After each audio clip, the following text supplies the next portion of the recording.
Vamos ler a palavra do Senhor. Eu queria que você abrisse a sua Bíblia, texto que já foi lido pelo presbítero Fábio no início do culto. Segunda carta a Timóteo, segunda carta de Paulo a Timóteo, capítulo 3. Nós vamos ler dois versos, os versos de número 16 e 17 desta carta.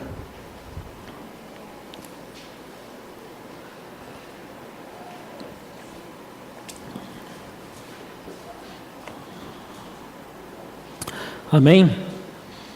Vamos lá, podemos fazer a leitura?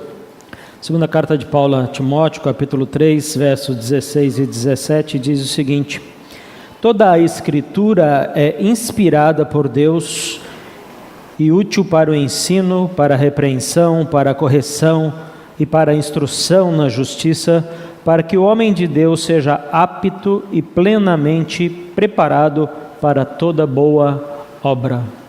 Amém. Feche os seus olhos, curva a sua cabeça. Pai, em cuja presença estamos reunidos em culto nessa noite, te louvamos pela oportunidade que temos de poder estar aqui na tua casa, de poder cultuar ao Senhor, de poder, ó Deus, ler a tua palavra e meditar nela, para que, ó Deus, nós possamos crescer em conhecimento da mesma, para que até mesmo a sua palavra se cumpra em nós, nos tornando apto e nos tornando também preparados para toda boa obra. Que possamos, ó Deus, a cada dia comer a tua palavra, beber, ó Deus amado, do néctar da tua palavra, e que possamos, ó Deus, com isso, Senhor, transformar a nossa mente, o nosso coração, e santificando, ó Deus amado, a nossa vida, e também exalando o doce perfume de Cristo através da nossa vida, pela transformação gerada em nós, pela Tua Palavra, mediante a ação do Teu Espírito Santo. Que este mesmo Espírito possa agora abrir a nossa mente e entendimento para compreendermos a Tua Palavra, em nome de Cristo Jesus oramos. Amém. Amém. Dando continuidade então à série, respostas cristãs para essas perguntas importantes, hoje nós vamos meditar sobre esse tema: por que eu devo confiar na Bíblia? E lendo esse texto de Paulo instruindo um jovem pastor, Timóteo, já escrevendo a sua segunda carta para ele declara que toda a Escritura, e a Escritura, que esse termo usado por Paulo e usado pelos apóstolos, usado até mesmo por Jesus, que lia as Escrituras, se refere a todo o conjunto dos livros que compõem a palavra de Deus. E lógico que quando Paulo estava escrevendo isso aqui, a Bíblia não existia, o que existia era o Antigo Testamento, e talvez Paulo nem mesmo esperasse ou pensasse que a carta dele a Timóteo comporia depois o que viria a ser a Bíblia, o conjunto de livros do Senhor. Mas, enfim, quando Paulo está falando aqui da Escritura, que ele está falando do conjunto de livros do Antigo Testamento, mas para nós hoje é também um conjunto de livros do Novo Testamento, ele defende que a Escritura é inspirada por Deus. E aí depois ele fala da sua aplicação, ou para que a Escritura serve: para ensinar, repreender, corrigir, instruir, de forma a formar um homem apto, preparado, capaz, para exercer as boas obras do Senhor na face da terra. E isso nós poderíamos dizer é o homem instruído na palavra de Deus, apto, corajoso, que tem fé, que governa, que trabalha, que é pai, que é também um profissional, que é filho, enfim, um homem que exerce a sua função na sociedade, conforme nós sabemos que Deus criou o homem para desenvolver este mundo. Mas voltando aqui à temática propriamente dita, Por que eu devo confiar na Bíblia? Temos visto durante esse mês, né, ou essas últimas semanas, né, que a série de pregações, respostas cristãs para perguntas importantes, tem levantado algumas questões que são recorrentes, né, que são comuns, como a questão: se Deus é amor, por que existe o sofrimento? Já meditamos e ouvimos a resposta bíblica sobre isso. Deus realmente existe? Qual é a origem de tudo? Foi a última mensagem que nós ouvimos. Essas questões, então, são questões que permeiam a mente humana, a mentalidade do homem, né? E principalmente na era moderna, pós-moderna e nos dias atuais, ela ganhou ênfase, né? Porque a cada vez mais a sociedade procura, parece que, questionar a própria existência de Deus, e não somente a sua existência, mas todo o princípio e os valores de Deus que estão inseridos na sociedade, né? E principalmente a sociedade ocidental, né? A Europa e também as Américas, tem uma forte influência da cultura judaico-cristã, e esses valores estão inseridos nas famílias, nas instituições, né? E essas questões, então, vêm à mente dos estudiosos, dos filósofos, das pessoas, e que, na realidade, essas pessoas, por trás dessas questões, elas têm talvez uma outra questão, que é justamente essa questão que nós vamos meditar hoje, ou tentar responder biblicamente hoje, que é a questão: podemos realmente crer na Bíblia? Uma vez que a Bíblia traz ensinamentos, princípios, valores de Deus para a sociedade, né? E a sociedade está moldada, principalmente a sociedade ocidental, em princípios e valores judaicos cristãos. Nós realmente podemos confiar neste livro que traz todos estes fundamentos? Não é de hoje que a sociedade tem procurado descredenciar e até anular os princípios e valores bíblicos, tá? Muitas ações já foram empreendidas por reis, por imperadores, por intelectuais, por governos, no sentido de destruir a Bíblia, né?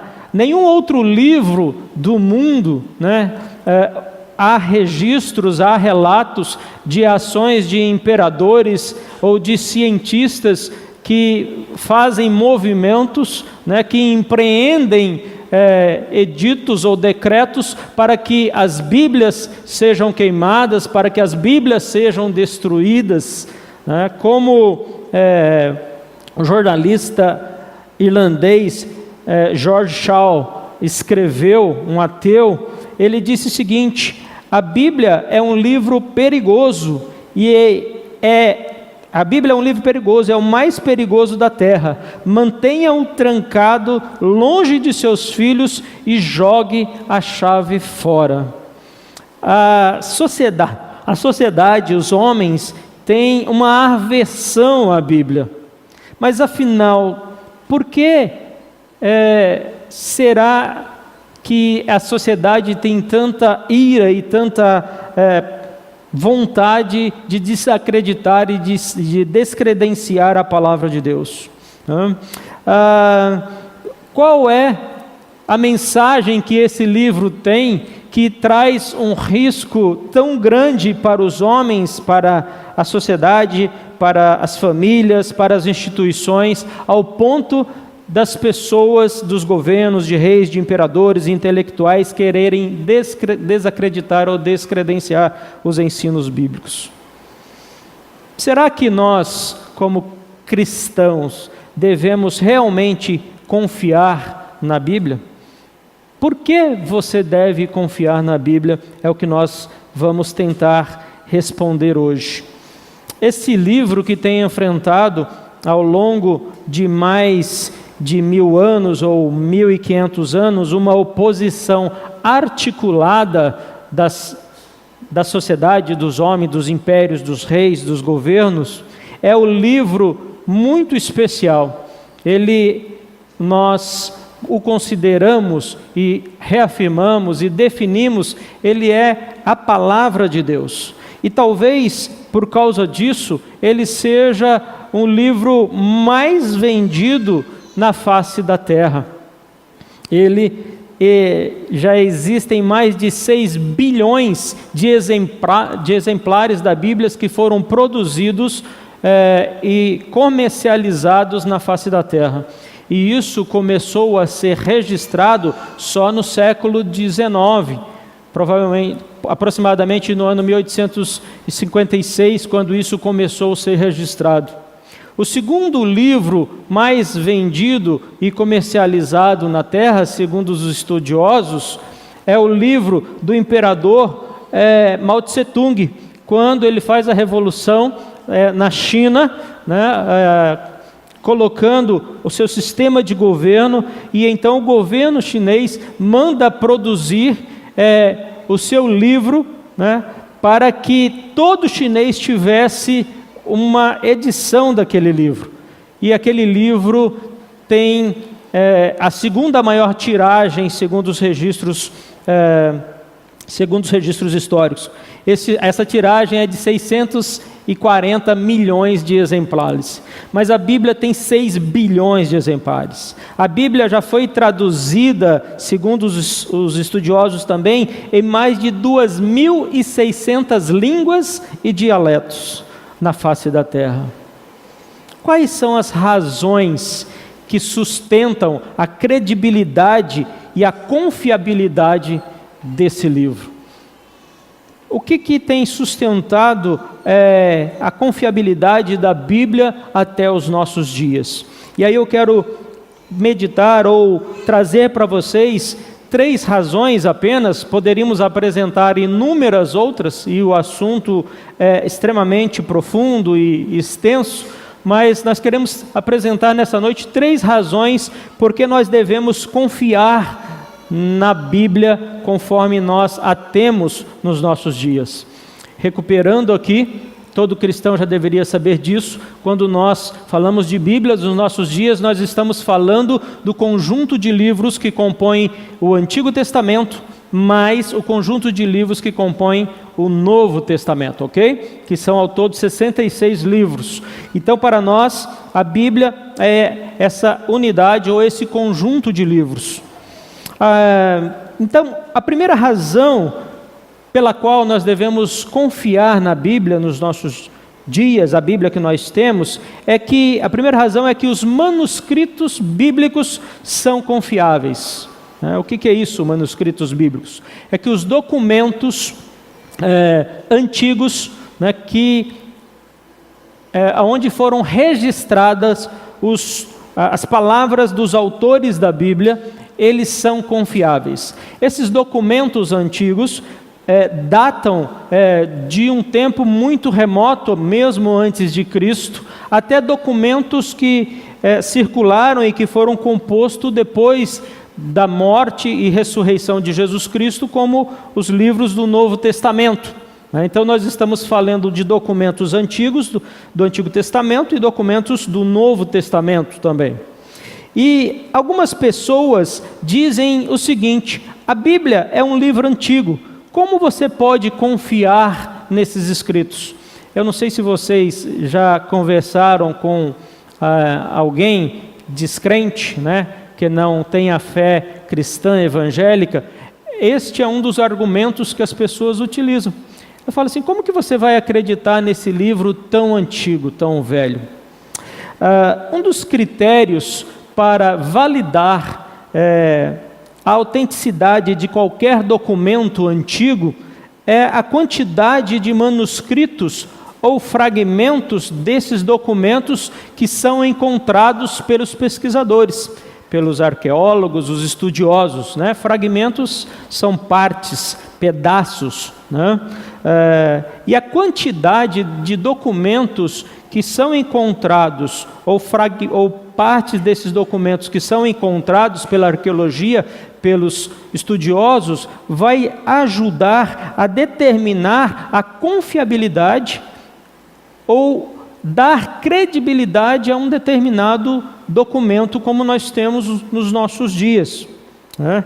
E a Bíblia supera em muito todos os grandes escritos encontrados até os nossos dias, de fragmentos de documentos antigos. Por exemplo, existem menos de 10 cópias, né, ou fragmentos das cópias da obra de Platão. Já, por exemplo, só do Novo Testamento existem mais de 5.000 cópias ou manuscritos relativos ao Novo Testamento só na língua grega. E aí, eu quero colocar um quadro, pedir para a Juliana colocar aqui para vocês um quadro, eu não sei se todos vão conseguir visualizar, para que a gente possa fazer um comparativo, tá? Onde nós temos neste quadro a obra, né, o autor, a datação em que essa obra foi mais ou menos escrita, tá? Qual é o fragmento mais antigo encontrado, né, pelos estudiosos, qual é o intervalo de tempo entre o fragmento mais antigo e a provável data de escrita daquele documento, tá? E qual é o número de manuscritos encontrado até hoje pelos estudiosos.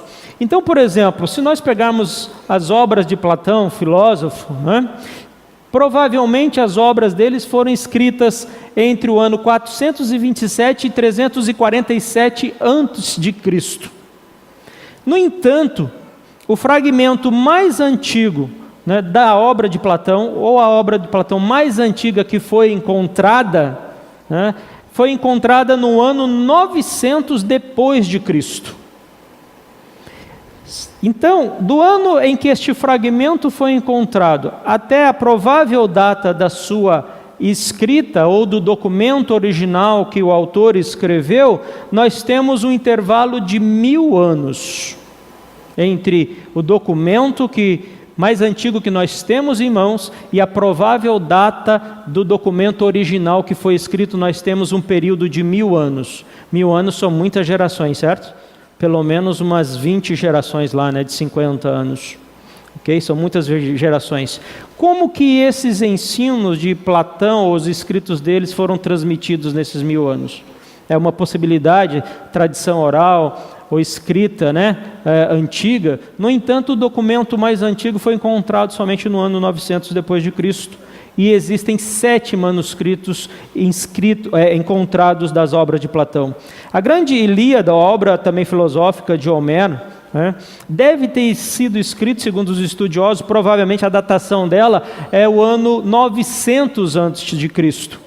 E o fragmento mais antigo desta obra é do ano 400 a.C., de forma que há um intervalo de 500 anos entre o fragmento mais antigo encontrado e a provável data de escrita ou do documento original desta obra. E existem 643 fragmentos ou manuscritos antigos encontrados referente a esta obra de Homero.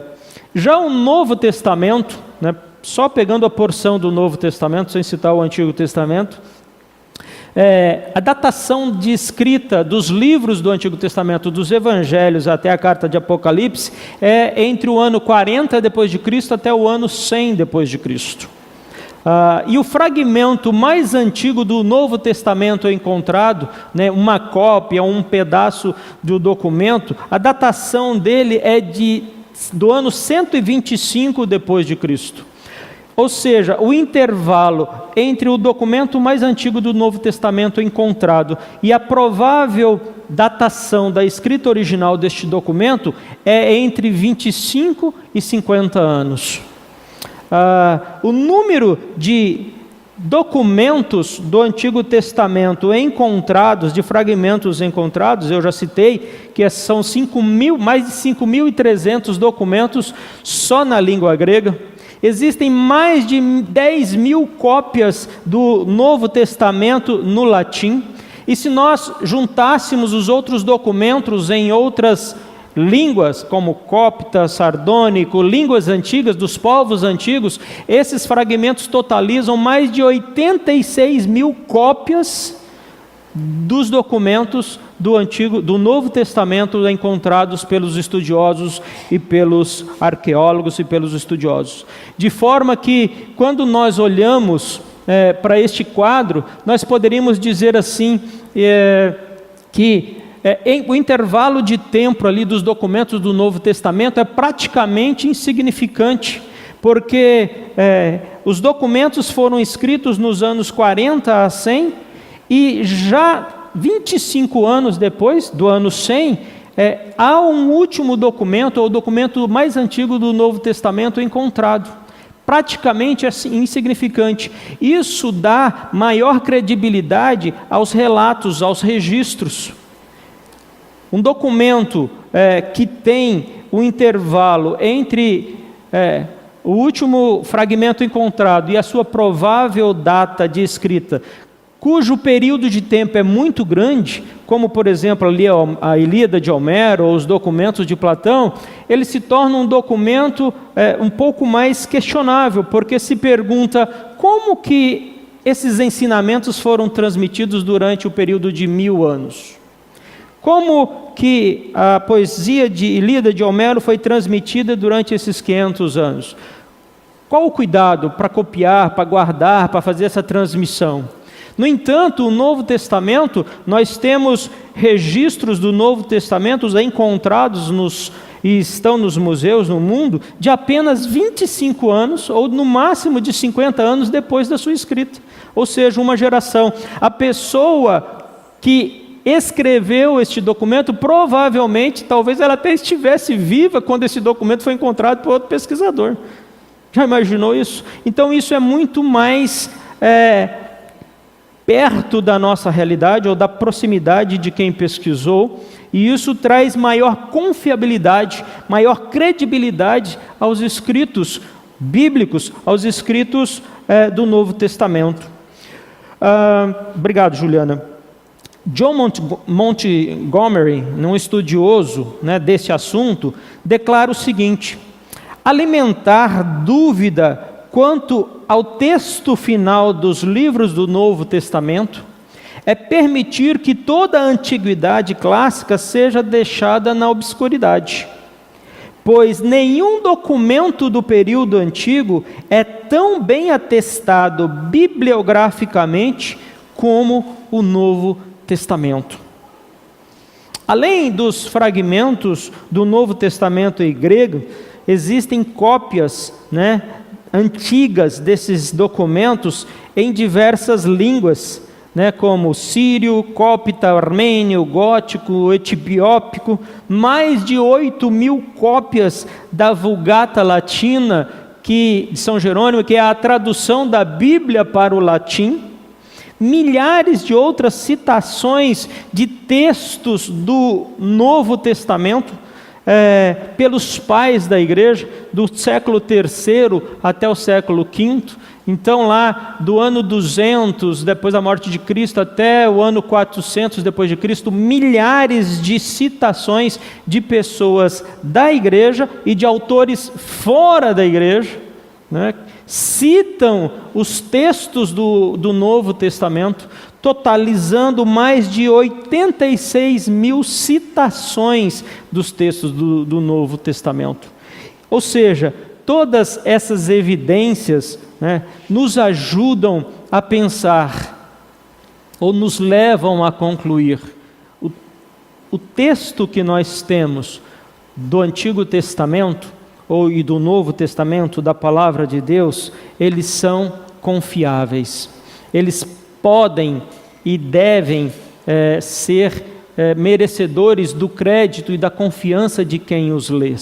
Porque durante toda a história, desde a ressurreição de Cristo, do desenvolvimento da igreja cristã, nós temos homens e mulheres envolvidos na preservação dos ensinos de Cristo e preocupados a cada dia e cada momento em preservar os fundamentos da palavra de Deus e transmitir isso com fidelidade a outros. Tal é o número de documentos. Talvez hoje nós possamos pensar assim, olha, produzir uma Bíblia é questão de minutos, né? Com as máquinas da imprensa, né? Com os recursos tecnológicos que nós temos hoje. Mas vamos pensar há 2.000 anos atrás, há 1.900 anos atrás, há 1.800 anos atrás, aonde esses textos eram o quê? Copiados, e por isso são chamados manuscritos, né? Escritos à mão, certo? Pelos copistas que pegavam os evangelhos de Marcos, Mateus, Lucas, João, as cartas de Paulo, os livros do Novo Testamento, e copiavam, e produziam, e replicavam isso para outras igrejas.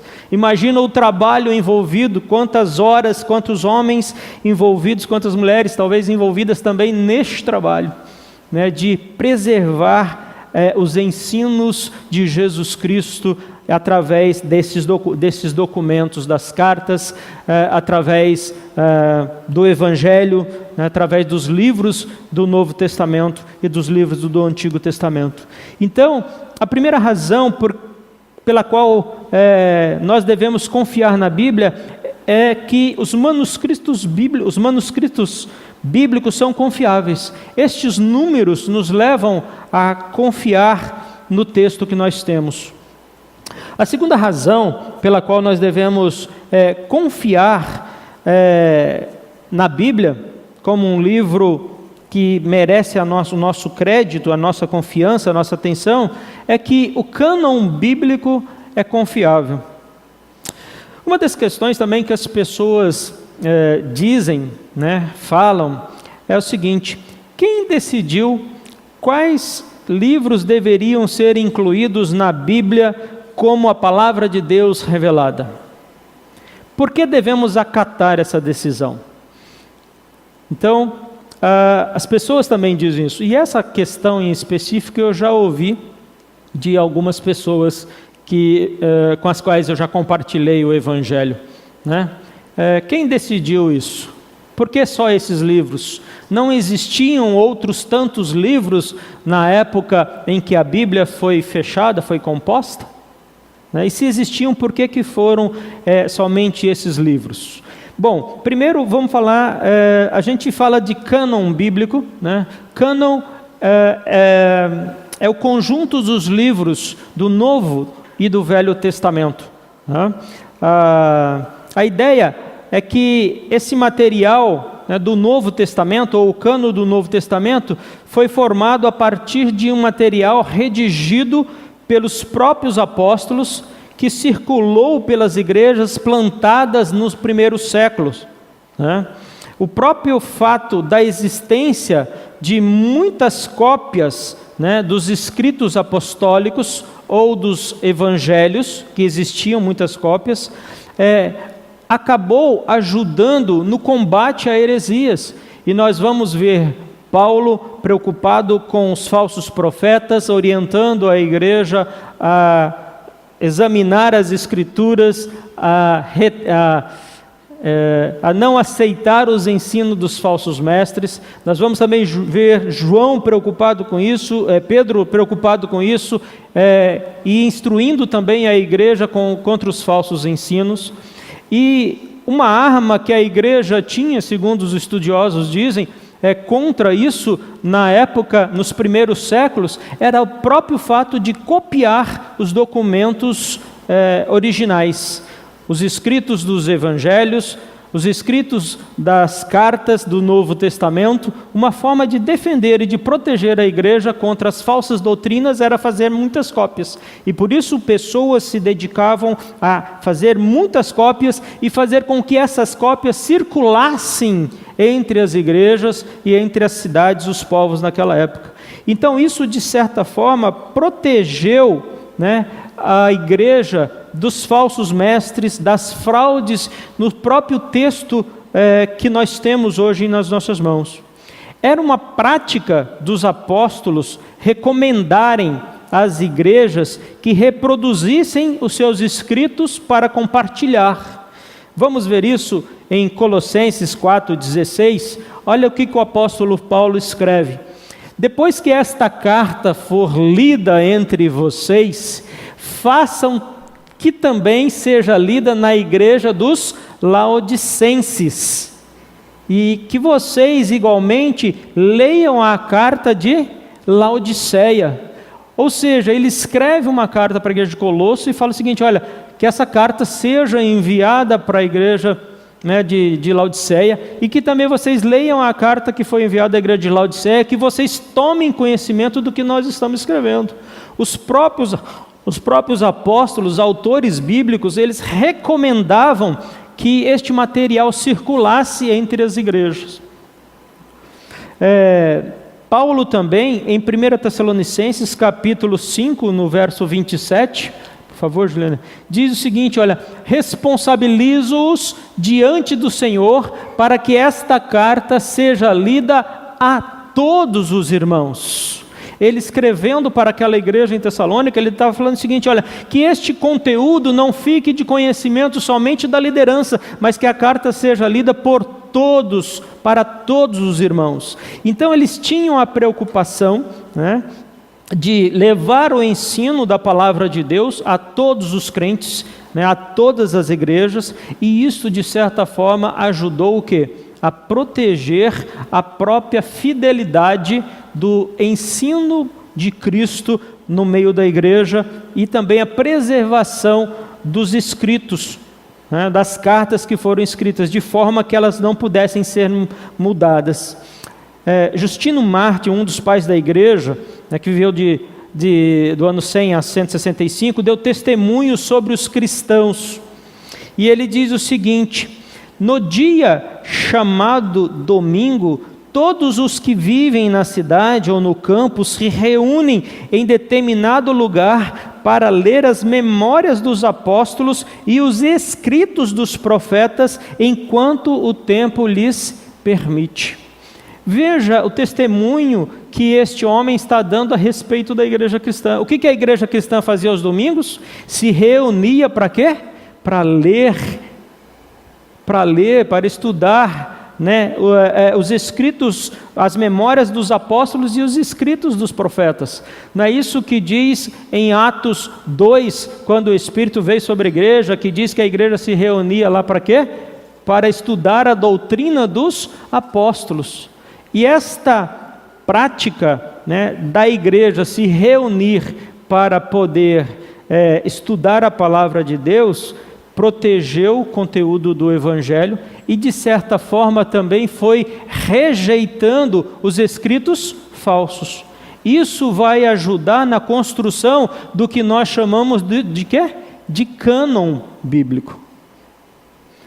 Tudo indica que os cristãos começaram a reunir os escritos dos apóstolos e dos evangelistas desde o início da igreja, reconhecendo-os como documentos o quê? Oficiais e bíblicos. Então eles pegavam as cartas dos apóstolos, e se começasse a circular uma outra carta, um outro documento de uma pessoa, né, que não era reconhecidamente um discípulo ou um apóstolo do Senhor, eles rejeitavam aqueles documentos.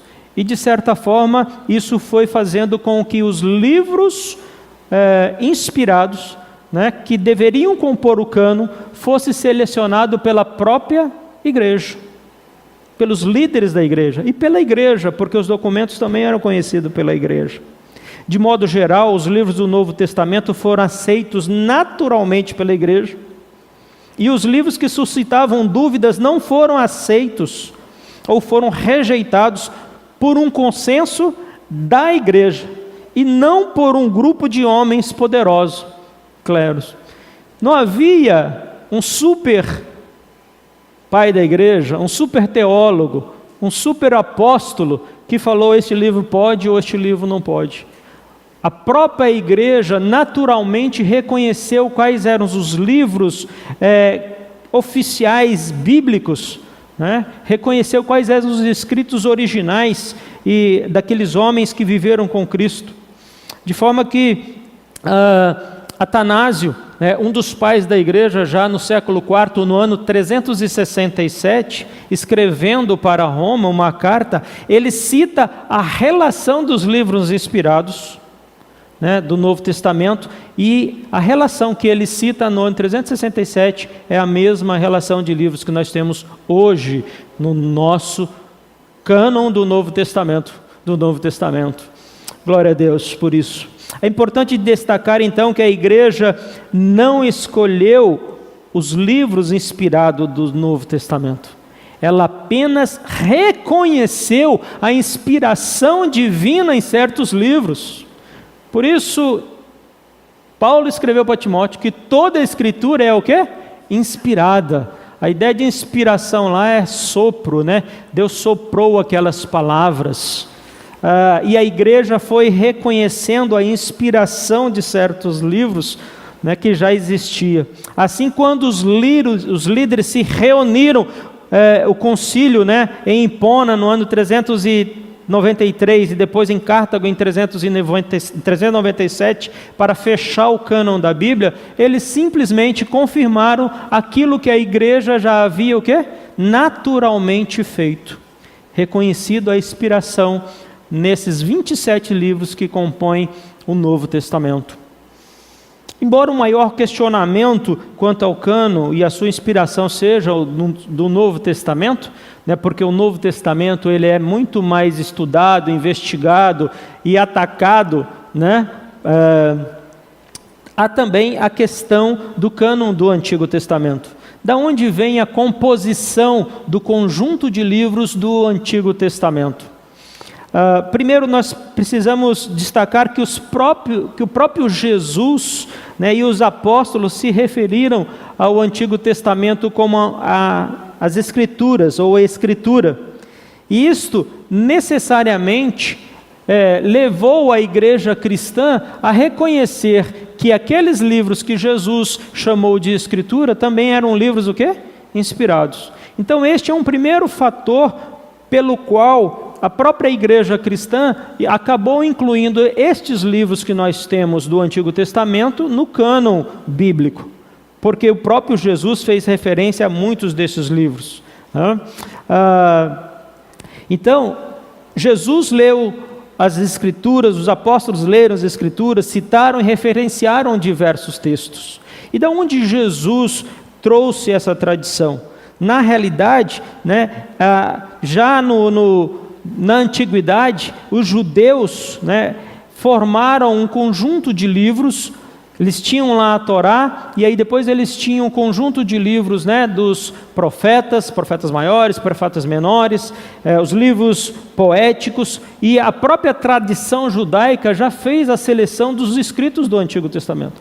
De forma que quando Jesus está vivendo, esses livros já estavam praticamente selecionados pela cultura judaica, pelos judeus, pelo judaísmo, de forma que esses livros do Antigo Testamento, então, eles tomaram o status de canônico quando a igreja se reuniu para poder fechar o cânon da Bíblia naqueles anos. De forma que, então, esses livros do Antigo Testamento vêm da tradição judaica, que naturalmente também selecionou os livros inspirados do Antigo Testamento.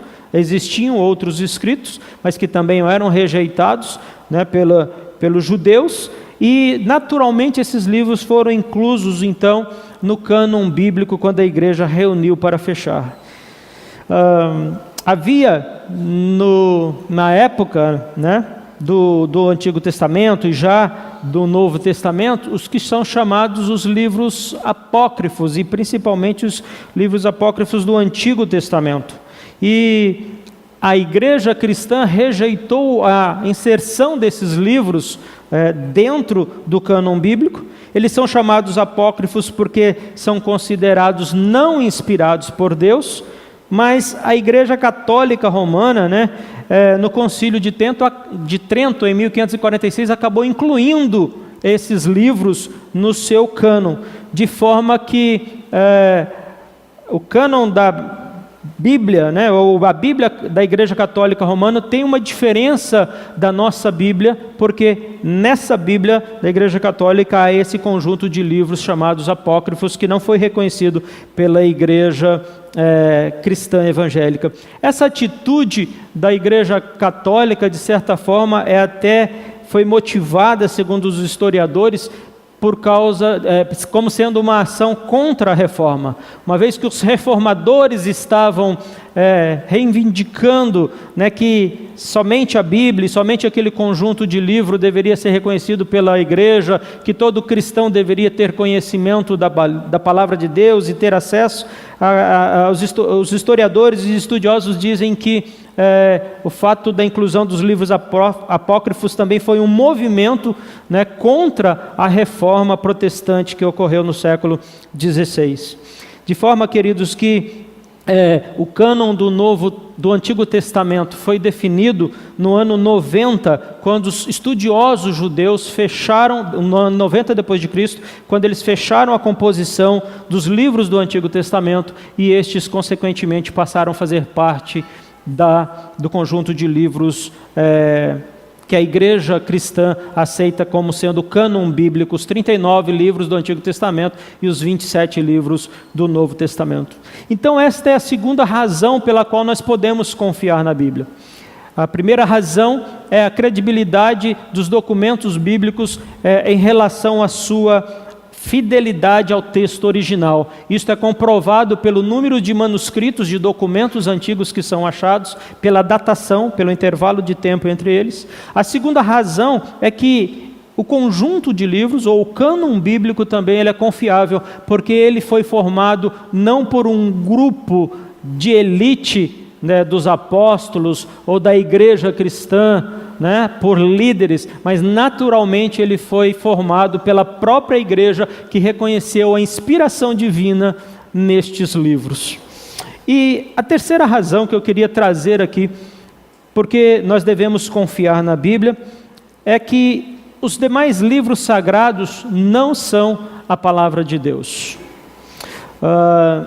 Uma questão também que ocorre, um questionamento que nos vem nos nossos dias é o seguinte: o que a Bíblia tem de tão especial, né? A literatura das outras religiões não é igualmente confiável e correta?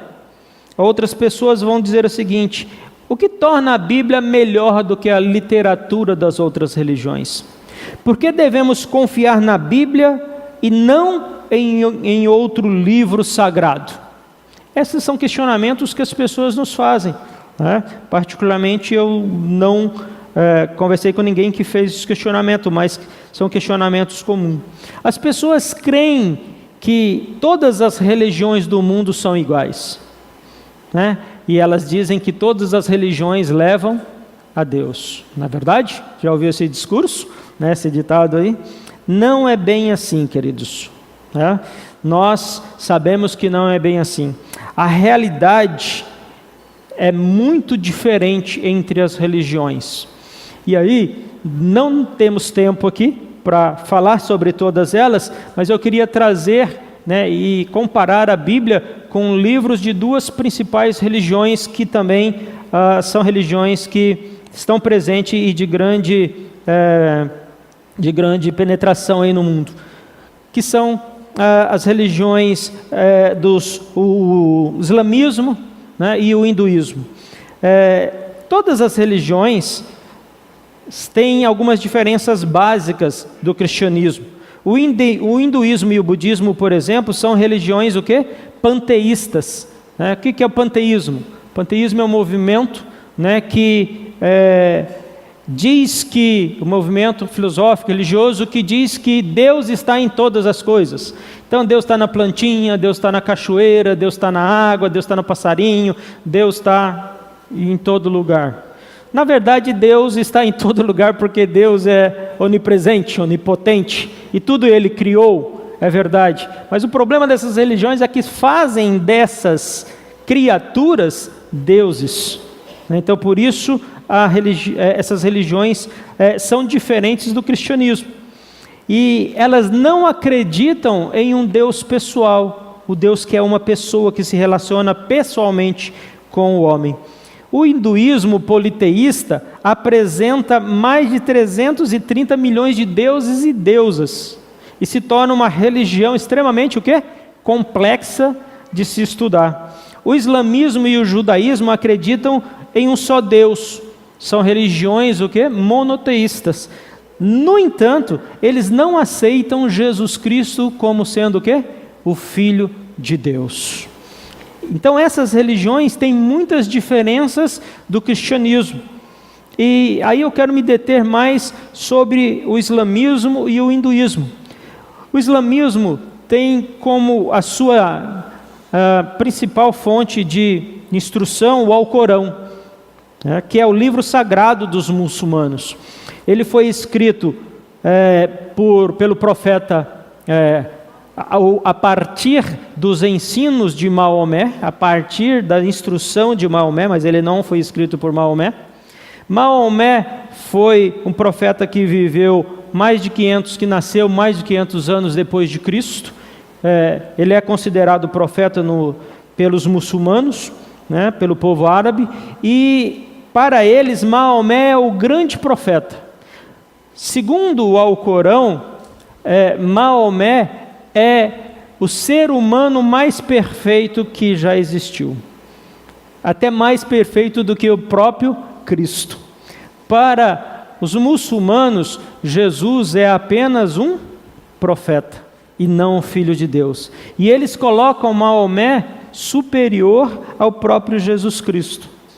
Os escritos do Alcorão são escritos em forma de poesia, e prosa árabe. E a fé islâmica considera a linguagem do Alcorão tão santa e tão singular e tão inspirada a ponto de não aceitar o quê? A tradução do Alcorão para outras línguas. Eles consideram que a tradução, do Alcorão do árabe para o inglês, para o francês, para o português, torna o texto, ou perde-se a inspiração do texto. Ou seja, a tradução do Alcorão para uma outra língua é um livro apócrifo segundo a tradição do islamismo. Eles entendem que as cópias no árabe, na língua original, é a forma inspirada por Deus.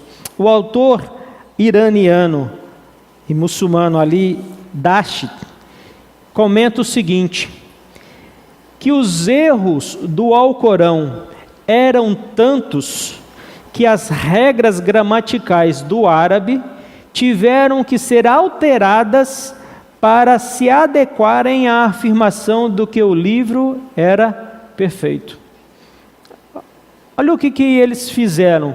Mudaram a regra gramatical para a regra gramatical ser adequada ao Alcorão, para manter a afirmação de que o Alcorão era perfeito e é o livro inspirado por Deus.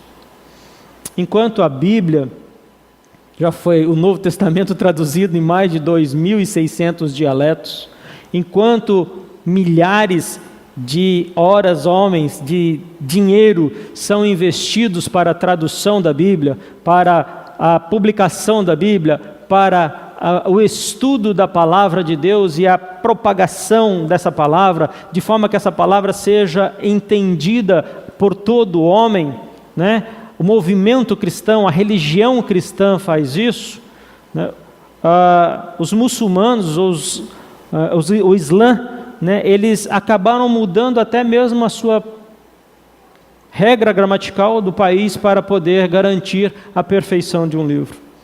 A Bíblia não precisou do movimento de governos, de autoridades, de reis, de cientistas, de instituições, para ter credibilidade, para ter confiança, para ter aceitação. Por quê? Porque ela é a palavra de Deus, ela é Deus falando com o homem. Por isso, ela não precisa que a legislação gramatical de uma nação seja alterada para dar credibilidade e confiança ao texto bíblico. Para que vocês percebam um pouquinho a diferença do que nós estamos falando. Com relação ao hinduísmo, já partindo já para a nossa finalização, o hinduísmo tem os seus ensinos num livro chamado Vedas, ou no livro dos Vedas, que é o livro sagrado dos hindus.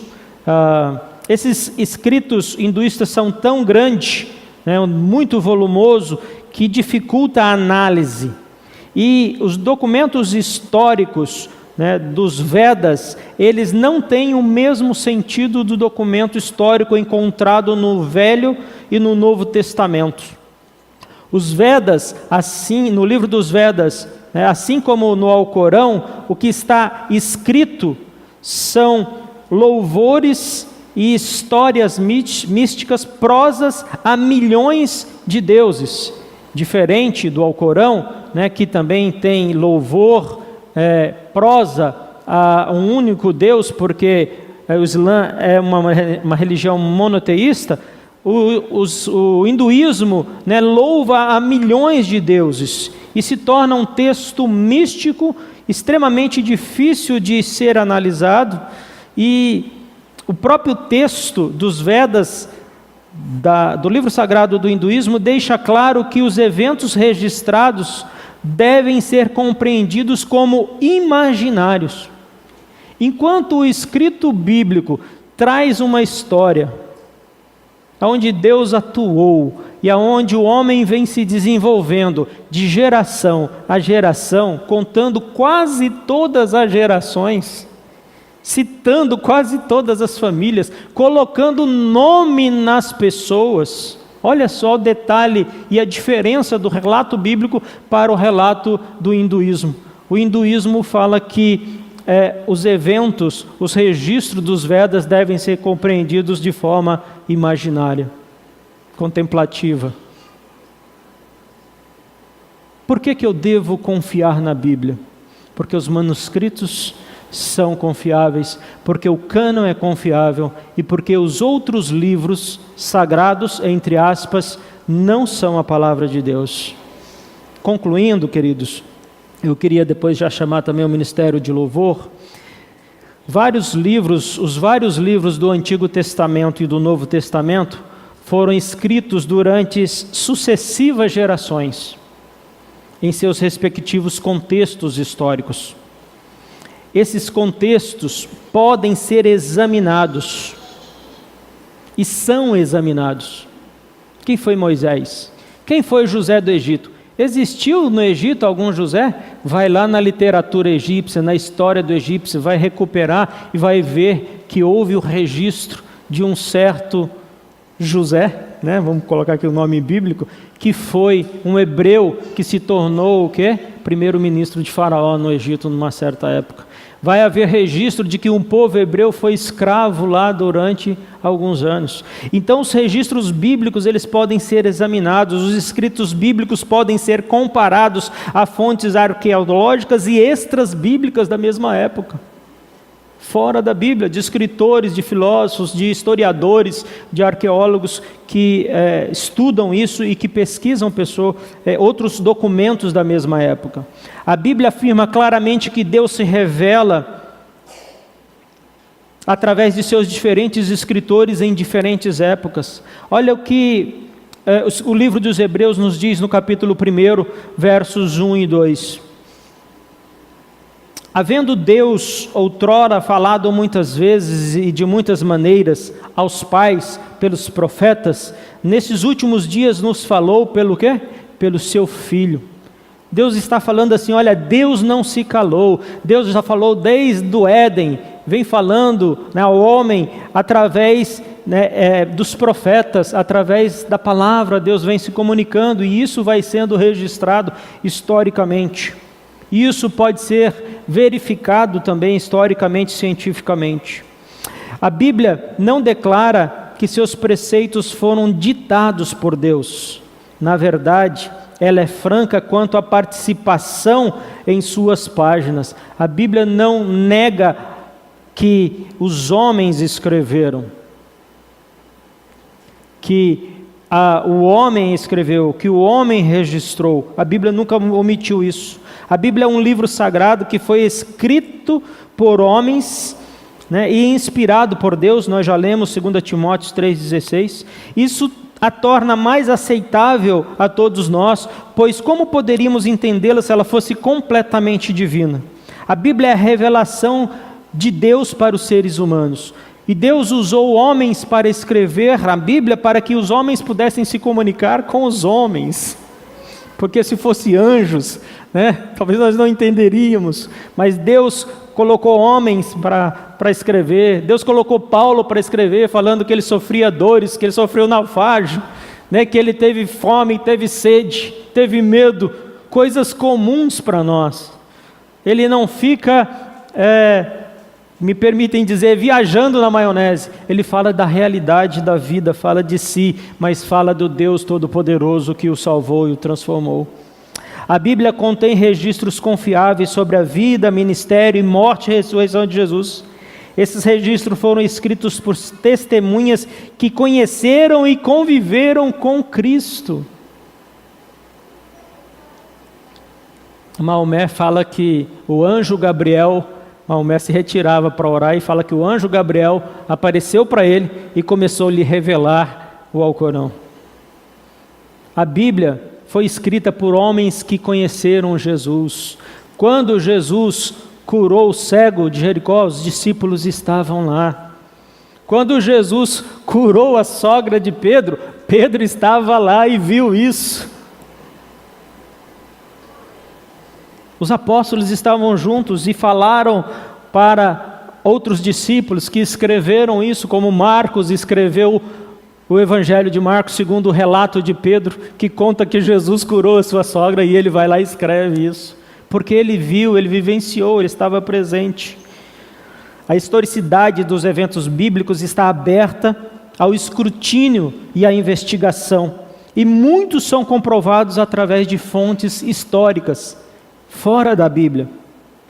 Certo historiador chamado Flávio Josefo, historiador hebreu, né, judeu, ele diz o seguinte: Pilatos, a dúvida era o seguinte, no primeiro século ali, no final do primeiro século para o segundo século, Jesus realmente foi crucificado ou não?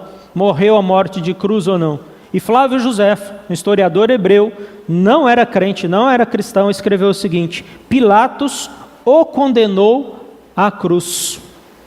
Flávio Josefo está dando testemunho que Pilatos condenou Jesus à cruz, no livro Antiguidades, volume 17, a página 63 e 64.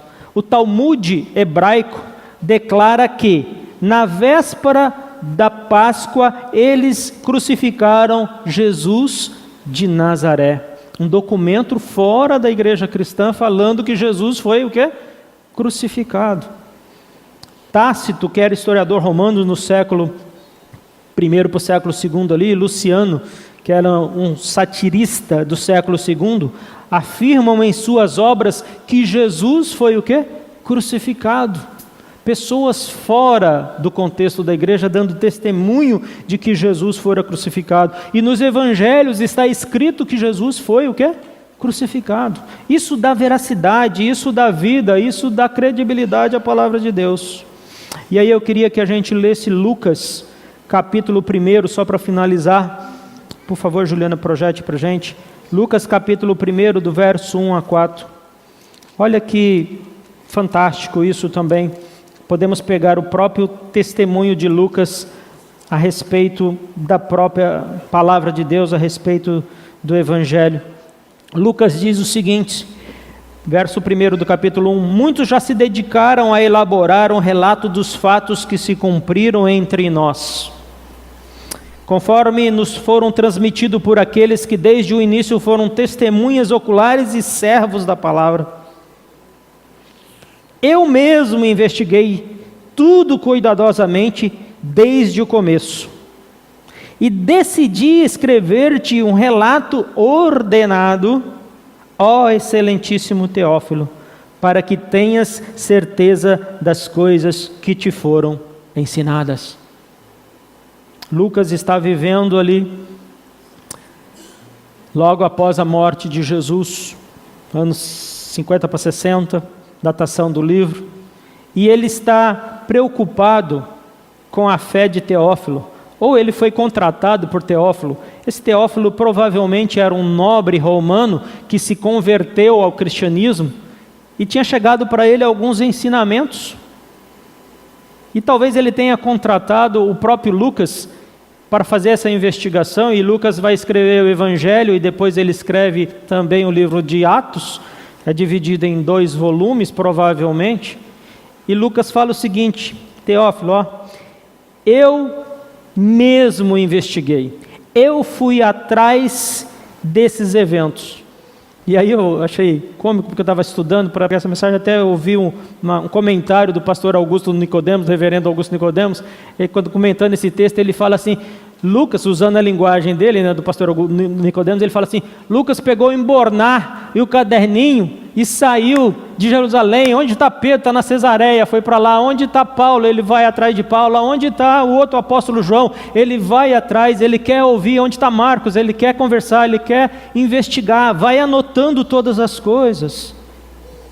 Olha o que eles escrevem aqui, olha, eu mesmo investiguei tudo cuidadosamente desde o princípio. Como foi a história desse Jesus? Como ele nasceu? De onde ele veio? Aí ele vai escrever que Jesus veio de uma concepção divinal de Deus com a Virgem Maria, e que José teve receio de se desposar de Maria porque ela estava virgem e que o anjo precisou aparecer para José. Ele vai relatando todas essas coisas. O Evangelho de Lucas, ele é resultado de um processo cuidadoso de investigação, de documentação, para que o texto fosse narrado conforme os fatos aconteceram, para que Teófilo pudesse confirmar a sua fé e para que os leitores do Evangelho de Lucas também pudessem confirmar a sua fé. A Bíblia é diferente por causa disso. Há fatos, há evidências, há registro, há testemunho, há investigação cuidadosa na concepção do texto bíblico. E por isso ele escreve um evangelho ordenado, organizado, sistematizado, narrando o nascimento, a vida, a morte, a ressurreição do Salvador. E depois ele vai registrar o nascimento da igreja cristã em Atos dos Apóstolos e coloca esse texto maravilhoso, inspirado por Deus, para que nós pudéssemos gerar fé em nossos corações, lendo um texto desse, e nos inspirando e nos motivando para prosseguir na nossa fé cristã. E talvez a gente possa dizer, como diz o salmista no Salmo 119, verso 47, tenho prazer nos teus mandamentos, eu os amo. Porque eu posso confiar na Bíblia? Porque os manuscritos são confiáveis, porque o cânon é confiável, porque os outros livros não são a palavra de Deus. E a Bíblia é a palavra inspirada de Deus para o homem.